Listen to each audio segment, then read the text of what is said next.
Hello दोस्तों, any time update में आपका स्वागत है। आज हम लोग पारा मेडिकल स्टाफ बीएसएफ की तरफ से जो वैकेंसी आया है उसके बारे में हम लोग चर्चा करेंगे।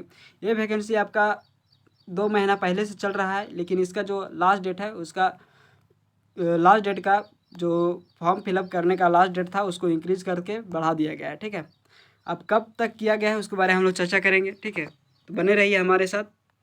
जिसका देखिए इम्पोर्टेंट डेट में जो था ना, उसे बढ़ा करके 25/7/2024 तक कर दिया गया। ठीक है, ये आपका 19/5/2024 से आपका फॉर्म फिलअप हो रहा था। ठीक है, इसको बढ़ा करके 25/7/2024 तक कर दिया गया। ठीक है, एप्लीकेशन जो फ़ी लगने वाला था, एप्लीकेशन की फ़ी जो लगने वाला था उसमें आपका ग्रुप बी के लिए 200 रुपये लगने वाला था और ग्रुप सी के लिए 100 रुपये लगने वाला था। ठीक है, उसके बाद एज लिमिट इसमें जो लगने वाला था, हम थोड़ा सा पूरी तरह से रिव्यू एक बार फिर से कर दे रहे हैं। ठीक है, मिनिमम एज आपका 18 होना चाहिए। ठीक है, और मैक्सिमम आपका 28 होना चाहिए। 30 आपका SC ST के लिए रखा गया है। ठीक है, और जनरल के लिए आपका 25 होना चाहिए और OBC के लिए 28 और SC ST के लिए 30 रखा गया। ठीक है, मिनिमम आपका 18 साल होना चाहिए। ठीक है, ये आपका group B and group C का वैकेंसी रहने वाला है। टोटल इसमें पोस्ट आपका 141 पोस्ट रहेगा। ठीक है, कैटेगरी वाइज वैकेंसी है दोस्तों। Para medical staff group B and C का वैकेंसी निकल के आया है। अनरिजर्व कैटेगरी में आपका 35 पोस्ट रहने वाला है। ठीक है, अनरिजर्व कैटेगरी के लिए आपका 35 पोस्ट रहने वाला है। EWS में आपका 12 पोस्ट रहेगा। ठीक है, OBC में आपका 28 पोस्ट रहने वाला है। SC में आपका 15 पोस्ट रहेगा। ठीक है, ST में आपका 9 पोस्ट रहने वाला है। ST में आपका 9 पोस्ट रहने वाला, टोटल 99 पोस्ट रहेगा। ठीक है, उसके बाद आपका SMT वर्कशॉप पोस्ट के लिए आपका जो वैकेंसी है उसमें आपका अनरिजर्व कैटेगरी के लिए 15 पोस्ट रहेगा। ठीक है, OBC में आपका 9 पोस्ट रहने वाला है। EWS में आपका एक भी पोस्ट नहीं है। SC में आपका 6 पोस्ट रहने वाला है और ST में आपका 7 पोस्ट रहेगा। ठीक है, टोटल इसमें 37 पोस्ट है।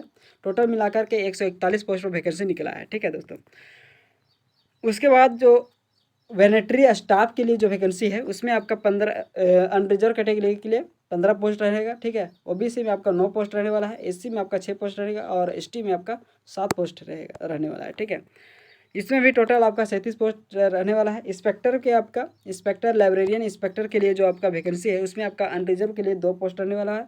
उसके बाद SC ST और OBC EWS में आपका एक भी पोस्ट नहीं है। ठीक है, इसमें केवल आपका 2 ही पोस्ट रहने वाला है। ठीक है, इसमें आपका जो योग्यता रखा गया है, योग्यता आपका para medical staff group B and C के लिए जो योग्यता रखा गया है आपका SI स्टाफ नर्स के लिए, SI स्टाफ नर्स के लिए आपका क्वालिफिकेशन जो है, candidate must be have past GNM past होना चाहिए। ठीक है, SI नर्स स्टाफ के लिए। ठीक है, GNM होना चाहिए आपके पास। उसके बाद ASI लैब टेक्नीशियन के लिए आपका candidate must have past lab technician diploma होना चाहिए आपका। ठीक है, लैब टेक्नीशियन में आपका डिप्लोमा होना चाहिए। ठीक है, उसके बाद ASI साइको में आपका फिजियो में आपका जो candidate must have past physiotherapy diploma. ठीक है, फिजियोथेरेपी में आपका डिप्लोमा होना चाहिए ASI फिजियो के लिए। ठीक है, उसका SMT वर्कशॉप पोस्ट के लिए जो है, SMT वर्कशॉप पोस्ट के लिए इसमें आपका SI व्हीकल मैकेनिक में आपका जो योग्यता रखा गया है उसमें आपका must have been passed diploma field. ठीक है, डिप्लोमा आपका होना चाहिए। इसमें मैकेनिक में आपका डिप्लोमा होना चाहिए। ठीक है, किसी भी डीजल मैकेनिक हो या इलेक्ट्रिशियन मैकेनिक, किसी भी मैकेनिक में आपका डिप्लोमा होना चाहिए। कांस्टेबल आपका जो है, कांस्टेबल के लिए आपका ITI मांगा गया है। ITI इन रिस्पेक्टिव ट्रेड और 3 ईयर ऑफ एक्सपीरियंस रखा गया है आपका 3 साल का एक्सपीरियंस में कांस्टेबल के लिए। ठीक है, और ITI पास मांगा गया है। ठीक है, उसके बाद वेनेटरी स्टाफ में आपका जो योग्यता रखा गया है वो आपका हेड कांस्टेबल वेनेटरी के लिए आपका 12th पास होना चाहिए बायोलॉजी से। ठीक है, बायोलॉजी से आपका 12th पास होना चाहिए। उसके बाद इंस्पेक्टर लाइब्रेरियन में आपका जो है candidate must have been passed 10th and 2 year का एक्सपीरियंस, मतलब इसमें 10th पास मांगा गया है इंस्पेक्टर लाइब्रेरियन में आपका। ठीक है, जो वेनेटरी का है, वेनेटरी स्टाफ लाइब्रेरियन में जो है आपका 10th पास मांगा गया है और 2 साल का एक्सपीरियंस मांगा गया है। ठीक है, उसके बाद इंस्पेक्टर लाइब्रेरियन जो है इसमें आपका वैकेंसी जो निकला है उसमें आपका इंस्पेक्टर लाइब्रेरियन का वैकेंसी रहने वाला है। ठीक है, इसमें आपका जो डिग्री मांगा गया है वो आपका बैचलर डिग्री मांगा गया है। ठीक है, बैचलर डिग्री ये लाइब्रेरी साइंस। ठीक है, डिग्री इन साइंस में होना चाहिए लाइब्रेरी साइंस में होना चाहिए आपका डिग्री, ठीक है। जो इसका सिलेक्शन होगा वो आपका पहले नंबर में आपका रिटन एग्जाम होगा, ठीक है। पहले आपका रिटन एग्जामिनेशन होगा, उसके बाद पीएसटी या पीईटी एग्जामिनेशन होगा, ठीक है। फिजिकल स्टैंडर्ड और फिजिकल एफिशिएंसी टेस्ट होगा, उसके बाद ट्रेड टेस्ट होगा, ठीक है।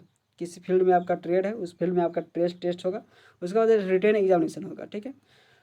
पहले तो आपका CBT 1 होगा, उसके बाद आपका फिजिकल एफिशिएंसी और पीएसटी होगा, उसके बाद ट्रेड एग्जामिनेशन होगा, उसके बाद रिटन एग्जाम फिर से होगा, उसके बाद आपका मेडिकल होगा, उसके बाद आपका डॉक्यूमेंट वेरिफिकेशन होगा, उसके बाद आपका फाइनल सिलेक्शन हो जाएगा, ठीक है। हम लोग देख लेते हैं थोड़ा सा इसमें जो मांगा गया है हाइट और फिजिकल स्टैंडर्ड जो मांगा गया है उसके बारे में हम लोग चर्चा करेंगे थोड़ा सा, ठीक है। हाइट जो आपका है वो आपका 165 सेंटीमीटर होना चाहिए हाइट, ठीक है। और चेस्ट आपका 75 से 80 सेंटीमीटर होना चाहिए मेल के लिए, ठीक है। और फीमेल के लिए जो हाइट है 155 मांगा गया है फीमेल के लिए हाइट, ठीक है। हाइट फीमेल के लिए 155 मांगा गया है, ठीक है। फिजिकल एफिशिएंसी टेस्ट में आपका जो है फिजिकल एफिशिएंसी टेस्ट जो होगा वो आपका रनिंग जो होने वाला है वो आपका 1.6 किलोमीटर इन 7 मिनट, 7 मिनट में आपका 1600 मीटर का रनिंग होने वाला है मेल कैंडिडेट के लिए, ठीक है। वहीं फीमेल कैंडिडेट के लिए 5 मिनट में आपका 800 मीटर का रनिंग होने वाला है, ठीक है।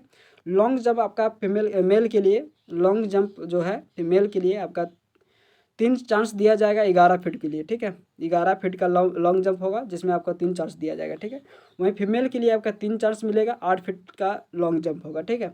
उसके बाद हाई जंप जो है आपका 3.5 फीट होगा, 3.5 फीट होगा, वो आपका 3 चांस मिलेगा 3.5 फीट के लिए मेल के लिए, ठीक है। और फीमेल में आपका 2.5 फीट का होगा जिसमें 3 चांस मिलने वाला है, ठीक है। तो बने रहिए हमारे साथ ऐसे ही वीडियो के अपडेट पाने के लिए। सब्सक्राइब करें हमारे चैनल एनी टाइम अपडेट को, लाइक एंड शेयर करें। धन्यवाद।